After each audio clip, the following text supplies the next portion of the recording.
તડકો છે.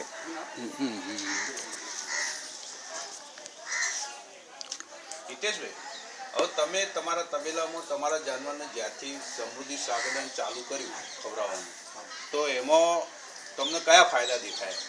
સમૃદ્ધિ સાગર જ્યારથી મેં વાપરવાનું ચાલુ કર્યું, લગભગ મેં 3 મહિના પહેલાંથી સમૃદ્ધિ સાગર વાપરવાનું ચાલુ કર્યું. સમૃદ્ધિ સાગર વાપરવાથી મારા જાનવરોમાં જે દૂધનો પ્રોબ્લેમ હતો, કે જે દૂધ મારું દૈનિક દૂધ જે મારે 1 ટનનું દૂધ 17 લીટર થતું હતું, તેના બદલે મારે લગભગ 18 થી 20 લીટર દૂધ થવા માંડ્યું.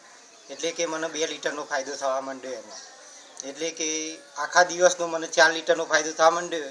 એટલે કે 22 રૂપિયા મારું દૂધ જાય છે, તેના બદલે મને 88 રૂપિયાનો ફાયદો મળ્યો. એટલે કે 1 મહિનાનો મને લગભગ 2700 રૂપિયા જેવો ફાયદો થવા માંડ્યો. અને આ 2700 રૂપિયા ફાયદામાં મેં જે સમૃદ્ધિ સાગર 1 મહિનાનું 3 થેલી વાપરું છું, અને મારા જાનવરો કુલ 6 છે, તો મારા 2700 રૂપિયાનો ફાયદો થયો. એના બેનિફિટમાં 1800 રૂપિયાનું મારા સમૃદ્ધિ સાગર હું લાવું છું. એટલે કે મને લગભગ નહીં હોય તો 1000 રૂપિયાનો ફાયદો થવા માંડ્યો એક માસિક પ્રમાણે. અને પ્લસમાં સમૃદ્ધિ સાગર જે રહ્યું એનો ખર્ચો બાદ કરતો.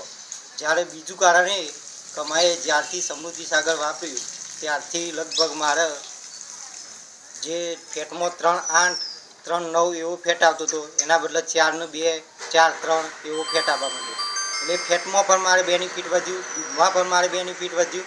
વત્તા એક સમૃદ્ધિ સાગર વાપરવાથી મારા જે જાનવરોમાં ગરમીના પિરિયડમાં ટાઈમસર નહોતા આવતા, તો એ ટાઈમસર ગરમીના પિરિયડમાં આવવા માંડ્યા, અને ટાઈમસર એનો ગાભણ પણ રહેવા માંડ્યા.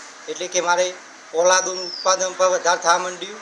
વત્તા એ ટાઈમસર ઠરી જવાથી મારા દૂધનું પણ પ્રમાણ ટાઈમસર જળવાવા માંડ્યું. આટલો મને ફાયદો થયો. ઓકે.